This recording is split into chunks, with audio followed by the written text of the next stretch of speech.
यं यं वापि स्मरन् भावं त्यजत्यन्ते कलेवरम् तं तमेवैति कौन्तेय सदा तद्भावभावितः।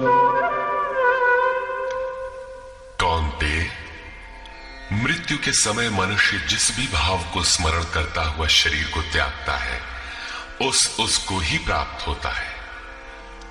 तब तो बड़ा सस्ता सौदा है। जीवन मौज करें, मरने लगे तो भगवान का स्मरण कर लेंगे। किंतु श्री कृष्ण कहते हैं ऐसा होता नहीं। सदा तद्भाव भावितः, उस ही भाव का चिंतन कर पाता है जैसा जीवन भर किया है। वही विचार बरबस आ जाता है जिसका जीवन भर अभ्यास किया गया है, अन्यथा नहीं हो पाता। तस्मात् सर्वेषु कालेषु मामनुस्मर युध्य च मय्यर्पितमनो बुद्धिः मामे वैश्यस्य संशयम्। इसलिए अर्जुन, तू हर समय मेरा स्मरण कर और युद्ध कर।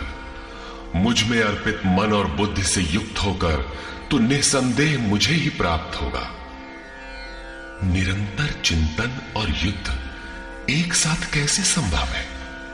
हो सकता है कि निरंतर चिंतन और युद्ध का यही स्वरूप हो कि जय कन्हैया लाल की, जय भगवान की कहते रहें और बाण चलाते रहें। किंतु स्मरण का स्वरूप अगले श्लोक में स्पष्ट करते हुए योगेश्वर कहते हैं,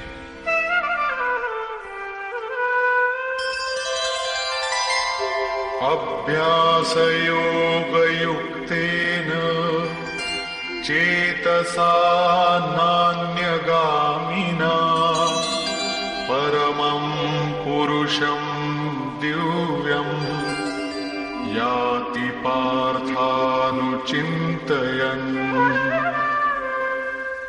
हे पार्थ, उस स्मरण के लिए योग के अभ्यास से युक्त हुआ, अर्थात मेरा चिंतन और योग का अभ्यास पर्याय है।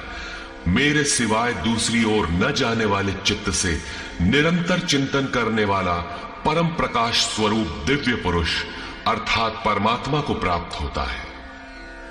मान लीजिए कि ये पेंसिल भगवान है, तो इसके सिवाय अन्य किसी वस्तु का स्मरण नहीं आना चाहिए। इसके अगल बगल आपको पुस्तक दिखाई पड़ती है या अन्य कुछ भी, तो आपका स्मरण खंडित हो गया। स्मरण जब इतना सूक्ष्म है कि इष्ट के अतिरिक्त दूसरी वस्तु का स्मरण भी ना हो, मन में तरंगे भी ना आए, तो स्मरण और युद्ध दोनों एक साथ कैसे होंगे? वस्तुतः जब आप चित्त को सब ओर से समेटकर अपने एक आराध्य के स्मरण में प्रवृत्त होंगे, तो उस समय मायिक प्रवृत्तियां काम, क्रोध, राग, द्वेष बाधा के रूप में सामने प्रकट ही है। आप स्मरण करेंगे किंतु वे आपके अंदर उद्वेग पैदा करेंगे। आपका मन स्मरण से चलायमान करना चाहेंगे। इन बाह्य प्रवृत्तियों का पार पाना ही युद्ध है। निरंतर चिंतन द्वारा ही इनका अंत किया जाता है। इसलिए निरंतर चिंतन के साथ ही युद्ध संभव है। गीता का एक भी श्लोक बाह्य मारकाट का समर्थन नहीं करता। चिंतन किसका करें, इस पर कहते हैं, कविं पुराणमनुशासितारम् अणोरणीयां समनुस्मरेत्यः सर्वस्य धातारमचिन्त्य रूपम् आदित्यवर्णं तमसः परस्तात्। उस युद्ध के साथ वो पुरुष सर्वज्ञ, अनादि, सबके नियंता, सूक्ष्म से भी अति सूक्ष्म, सबके धारण पोषण करने वाले किंतु अचिंत्य, अर्थात जब तक चित्त और चित्त की लहर है तब तक वो दिखाई नहीं देता, चित्त के निरोध और विलय काल में ही जो विदित होता है, नित्य प्रकाश स्वरूप और अविद्या से परे उस परमात्मा का स्मरण करता है। पीछे बताया मेरा चिंतन करता है, यहां कहते हैं परमात्मा का। अतः उस परमात्मा के चिंतन अर्थात ध्यान का माध्यम तत्व स्थित महापुरुष है। इसी क्रम में प्रयाण काले मनसा चलेन भक्त्या युक्तो योग बलेन चैव भ्रुवोर्मध्ये प्राणमावेश्य सम्यक् सतं परम पुरुषमुपैति दिव्यम्। जो निरंतर उस परमात्मा का स्मरण करता है, वो भक्ति युक्त पुरुष प्रयाण काले मन के विलीन अवस्था काल में योग बल से अर्थात उसी नियत कर्म के आचरण द्वारा भ्रिकुटी के मध्य में प्राण को भली प्रकार स्थापित करके अर्थात प्राण अपान को भली प्रकार सम करके न अंदर से उद्वेग पैदा हो, न बाह्य संकल्प कोई लेने वाला हो, सत रज तम भली प्रकार शांत हो, सुरत इष्ट में ही स्थित हो, उस काल में वो अचल मन अर्थात स्थिर बुद्धि वाला पुरुष उस दिव्य पुरुष परमात्मा को प्राप्त होता है। सतत स्मरणीय है कि उसी एक परमात्मा की प्राप्ति का विधान योग है। उसके लिए नियत क्रिया का आचरण ही योग क्रिया है, जिसका सविस्तार वर्णन योगेश्वर ने 4वें व 6वें अध्याय में किया है। अभी उन्होंने कहा निरंतर मेरा ही स्मरण कर। कैसे करें? तो इसी योग धारणा में स्थिर रहते हुए करना है। ऐसा करने वाला दिव्य पुरुष को ही प्राप्त होता है, जो कभी विस्मृत नहीं होता। यहां इस प्रश्न का समाधान हुआ कि आप प्रयाण काल में किस प्रकार जानने में आते हैं। पाने योग्य पद का चित्रण देखें, जो गीता में स्थान स्थान पर आया है। यदक्षरं वेद विदो वदन्ति विशन्ति यद्यतयो वीतरागा यदिच्छन्तो ब्रह्मचर्यं चरन्ति तत्ते पदं संग्रहेण प्रवक्ष्ये। वेदविद अर्थात अविदित तत्व को प्रत्यक्ष जानने वाले लोग जिस परम पद को अक्षरम अक्षय कहते हैं, वीतराग महात्मा जिसमें प्रवेश के लिए यत्नशील रहते हैं, जिस परम पद को चाहने वाले ब्रह्मचर्य का पालन करते हैं।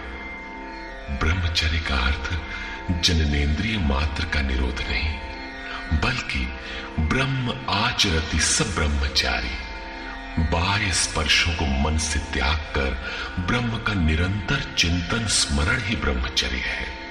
जो ब्रह्म का दर्शन करा उसी में स्थान दिला शांत हो जाता है।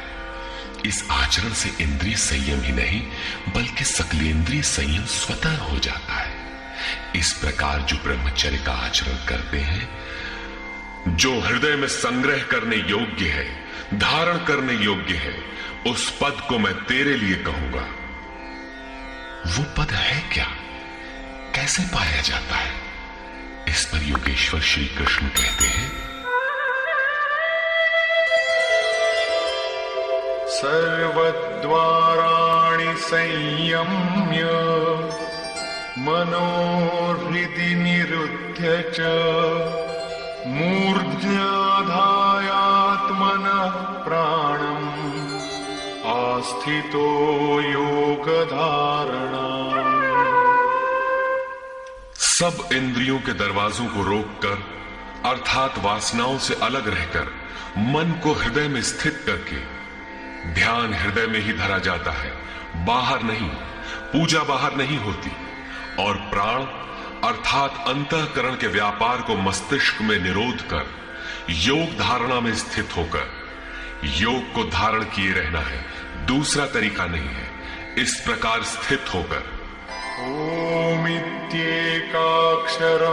ब्रह्म व्याहरन् मामनुस्मरन् यः प्रयाति त्यजन् देहं स याति परमां गतिम्।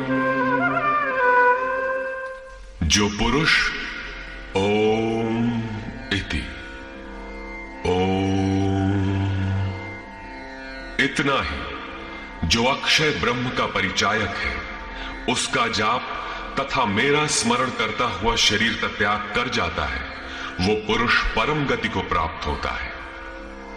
श्री कृष्ण एक योगेश्वर परम तत्व में स्थित महापुरुष सद्गुरु थे। योगेश्वर श्री कृष्ण ने बताया कि ओम अक्षय ब्रह्म का परिचायक है, तू उसका जप कर और ध्यान मेरा कर। प्राप्ति के हर महापुरुष का नाम वही होता है जिसे वो प्राप्त है, इसलिए नाम ओम का बताया और रूप अपना। योगेश्वर ने कृष्ण कृष्ण जपने का निर्देश नहीं दिया। कालांतर में भावुकों ने उनका भी नाम जपना आरंभ कर दिया और अपनी श्रद्धा के अनुसार उसका फल भी पाते हैं। जैसा कि मनुष्य की श्रद्धा जहां टिक जाती है, वहां मैं ही उसकी श्रद्धा को पुष्ट करता तथा मैं ही फल का विधान भी करता। श्री कृष्ण ओम पर बल देते हैं। ओहम स ओम, अर्थात वो सत्ता मेरे भीतर है। ये ओम भी उस परम सत्ता का परिचय देकर शांत हो जाता है। वास्तव में उस प्रभु के अनंत नाम है, किंतु जप के लिए वही नाम सार्थक है जो छोटा हो, श्वास में ढल जाए और एक परमात्मा का ही बोध कराता हो। उससे भिन्न अनेक देवी देवताओं की अविवेकपूर्ण कल्पना में उलझाकर लक्ष्य से दृष्टि न हटा दे। प्रारंभिक साधक नाम तो जपते हैं, किंतु महापुरुष के स्वरूप का ध्यान करने में हिचकते हैं। वे अपनी अर्जित मान्यताओं का पूर्वाग्रह छोड़ नहीं पाते। वे किसी अन्य देवता का ध्यान करते हैं जिसका योगेश्वर श्री कृष्ण ने निषेध किया है। अतः पूर्ण समर्पण के साथ किसी अनुभवी महापुरुष की शरण लें। पुण्य पुरुषार्थ सबल होते ही कुतर्कों का शमन और यथार्थ क्रिया में प्रवेश मिल जाएगा। योगेश्वर श्री कृष्ण के अनुसार इस प्रकार ओम के जप और परमात्म स्वरूप सद्गुरु के स्वरूप का निरंतर स्मरण करने से मन का निरोध और विलय हो जाता है और उसी क्षण शरीर के संबंध का त्याग हो जाता है। केवल मरने से शरीर पीछा नहीं छोड़ता,